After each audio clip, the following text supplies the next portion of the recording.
Hello, welcome to my home my choice. అందరూ ఎలా ఉన్నారు? బాగున్నారా?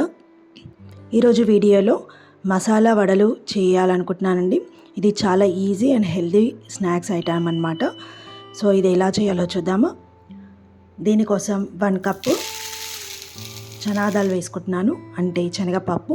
అలాగే 1 కప్ కన్నా కొంచెం తక్కువ మినపప్పు వేసుకుంటున్నాను. నెక్స్ట్ 2 స్పూన్స్ పెసరపప్పు, 2 స్పూన్స్ బియ్యం వేసుకొని ఒకసారి వాటర్తో క్లీన్ చేసుకొని నెక్స్ట్ మళ్ళీ వాటర్ వేసుకొని 4 అవర్స్ నానబెట్టుకోవాలి.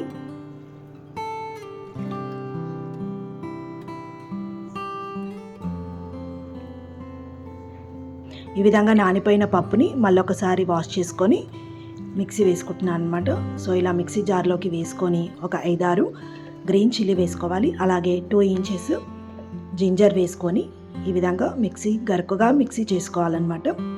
ఈ వెజిటేబుల్ చాపర్లో ఆనియన్స్, అలాగే కరివేపాకు, కొత్తిమీర అన్నీ వేసుకొని సన్నగా చాపర్తో కట్ చేసుకుంటున్నాను.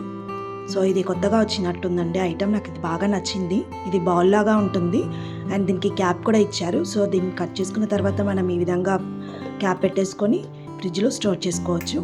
కావాలంటే మీరు ట్రై చేయండి. ఈ విధంగా సన్నగా కట్ చేసుకున్న ఆనియన్స్ని ఈ పప్పులోకి వేసుకుంటున్నాను. అలాగే దీంట్లోకి 1 స్పూన్ పసుపు, 1 స్పూన్ సాల్ట్ వేసి మొత్తం కలిసే విధంగా బాగా కలుపుకోవాలి. ఈ పప్పులో సోడా వేయకూడదండి, మెత్తగా అయిపోతాయి. సో క్రిస్పీగా ఉండాలంటే సోడా వేయకుండా ఉంటేనే బాగుంటుంది. కలుపుకొని దీన్ని పక్కన పెట్టిద్దాము. ఇది కొంచెం నానే లోపల స్టవ్ పైన కడాయి పెట్టుకొని ఆయిల్ వేసుకుందాము. తర్వాత ఆయిల్ వేడైపోయింది కదా, సో దీంట్లోకి ఇలా చేత్తో వాటర్ అద్దుకొని కొంచెం పిండి తీసుకొని వీడియోలో చూపించినట్టుగా ఇలా బాల్స్ లాగా చేసుకొని ఒత్తుకొని నీట్గా ప్రెస్ చేసుకొని నెమ్మదిగా ఆయిల్లోకి వదిలేయాలి. కవర్ కన్నా ఇలా చేత్తో చేసుకుంటేనే చాలా ఈజీగా అండ్ ఫాస్ట్గా అయిపోతుంది. చూస్తున్నారు కదా, ఇలా ఆయిల్లోకి నెమ్మదిగా వదిలితే సరిపోతుంది అన్నమాట. సో అన్నిటినీ ఈ ఆయిల్లోకి వేసేసుకుంటున్నాను. లైట్ బ్రౌన్ కలర్ వచ్చే వరకు వేగించుకోవాలి. డీప్ ఫ్రై అయ్యేటప్పుడు స్టవ్ మీడియం ఫ్లేమ్లో ఉంచుకోవడం ఇంపార్టెంట్. ఇలా బ్రౌన్ కలర్లోకి వచ్చాక సర్వింగ్ బౌల్లోకి తీసుకుందాము.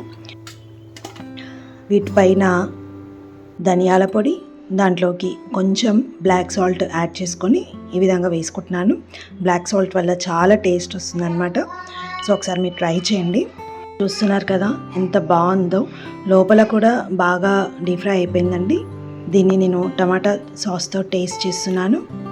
సో మీకు ఇష్టం ఉంటే ఇలాగైనా తినచ్చు, లేదంటే ఇంకా వేరే పల్లి చట్నీతో అయినా టేస్ట్ చేయొచ్చు.